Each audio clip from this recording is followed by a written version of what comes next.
So it's now 7 steps to create unlimited social media content. And the purpose of this is really just to help you kind of build that foundation of social media content, so you can then have lots of things posting regularly whilst you build other content going forwards. So as you know, social media, particularly LinkedIn, Facebook, Instagram and Twitter, are full of these sort of meme images that people are posting all the time. So really, this is just kind of give you an idea of how to create some of this content and how to use it. So first step is really to actually create a list of topics. And what I've said is think of 4 topics to start with. Because so things like, and I've got some example. The example I was thinking of is Penny, because I knew Penny was here as a photographer. So you could do something like, you could have tips on how to use a camera, tips on how to light a product or how to do lighting, tips on how to use those photographs, your professional headshots, or how to do your product placements. So you get the idea. Obviously, you want to do it for your business. Again, the other idea for me, I could do a list on email marketing, video marketing, social media marketing, that sort of thing. Then you want to write that list down, put it into a spreadsheet or something like that, so you can keep track of it. Now in here, I've said 26 topics because I'm actually 26 items in the list, because that's half a year if you think about it. So the year is 52, 26 is half of them. Because I'm going to show you how for each one you can produce 2 items out of it. So therefore, that will give you a year's worth of content that you can post once a week. And if you have 5 topics, 4 of which I've said about, you can post 1 each day.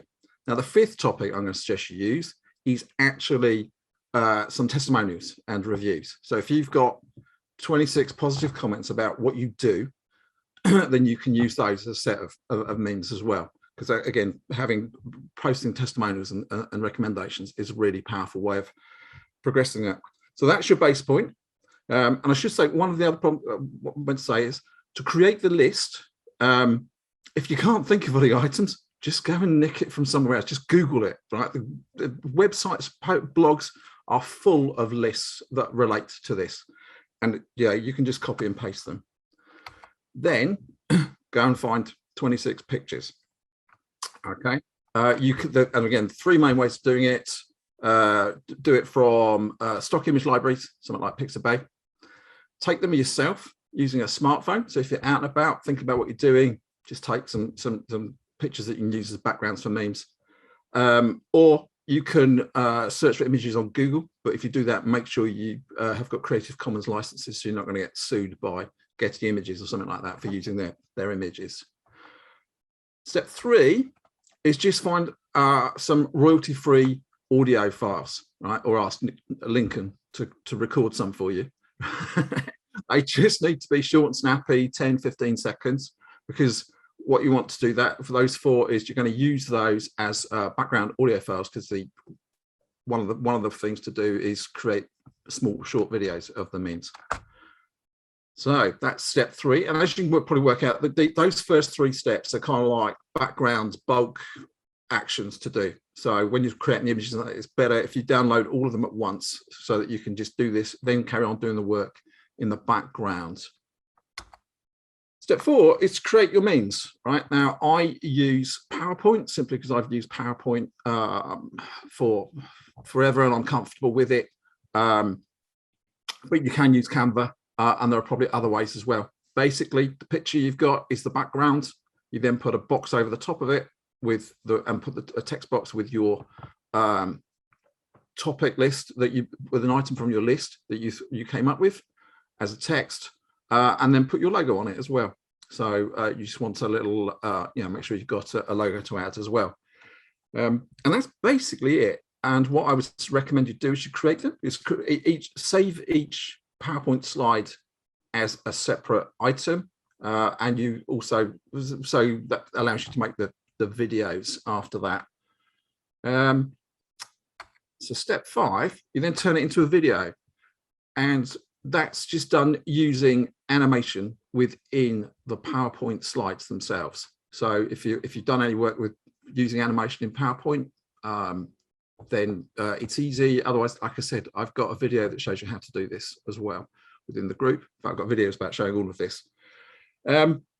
And then basically what you have to then do within PowerPoint, there's an option under the Save menu to export the items, and you just export it as a video, and it will just basically create a 10-15 second video, however you've animated it. And then you start scheduling your posts. Now, there are numerous ways of doing it. If you guys have been doing social media, you're probably aware of this. So within Facebook, from Facebook's Business Center, you can schedule posts to Facebook and Instagram. On Twitter, you can schedule posts, but I've not found yet the way to schedule posts on LinkedIn. So other ways you can do it are you can use scheduling tools. So two that I remember from doing it before that still seem to be out there are Buffer and Hootsuite. I'm sure there are others as well. Both of those have got free options which allow you to schedule to a limited number of social media platforms, but they also have paid options. And basically, if you've got time, you can do these, so create it, schedule it, wait a long time in advance, or you just make that as a weekly task on a Monday or a Sunday. You schedule your posts for the week ahead. And then finally, step 7 is actually get posted, reflecting back on what Penny was saying in the introductions, get people to comment on your posts. Now, I don't think, don't build that into the scheduling, but actually as they come out, put in the comments, you could tag people. So, just put them like, Lincoln, sorry to pick on you, Lincoln. Lincoln, here's the post I was talking about earlier, right? And so you will then be tagged in it as a comment, so you can see it and you can reply. And you might want to put multiple people in it, depending on how you want to do it. But as we're a group of business owners, what I would suggest we do is try and do this and help, because by doing that, it helps visibility. So, there's 15, 16 people here. I don't know how many are regular members, but, let's all help each other, because we're all here to do, to generate business. And finally, if this works, just to prove that I walk the walk as well as talk the talk, here's one I prepared earlier.